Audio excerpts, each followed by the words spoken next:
Esta edició és la primera volta que l'Ajuntament de València, a través de València Activa, participa perquè també volem donar a conèixer totes les oportunitats que des de l'Ajuntament volem donar i volem brindar a la nostra gent jove. Per això anem a fer especial incidència en el nou programa Anem, on anem a oferir, en col·laboració junt al Servef, uns contractes laborals per a treballar durant un any a l'Ajuntament de València. Volem a veure si poden arribar als 500 contractes laborals per enguany i a més dels cursos d'anglès gratuïts per a que qualsevol persona tingui l'oportunitat de tindre un bon nivell d'inglès i per això puga també passar en èxit aquestes entrevistes laborals.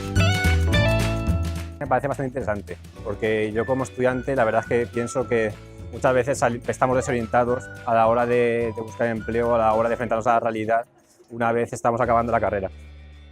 La participación en este foro, organizada por la Universidad Politécnica de Valencia, ha sido muy positiva. Ha habido muchísima afluencia de gente que ha venido a nuestro stand para informarse de los servicios de la marca Valencia Activa. Bueno, pues me parece una buena oportunidad porque no conocía esa organización y bueno, a mí me gustaría trabajar aquí en Valencia si es posible, pero claro, sobre todo es difícil empezar a buscar empleo y si tenemos una plataforma que te ayuda un poco, te relaciona con empresas y tal, pues siempre es una buena oportunidad.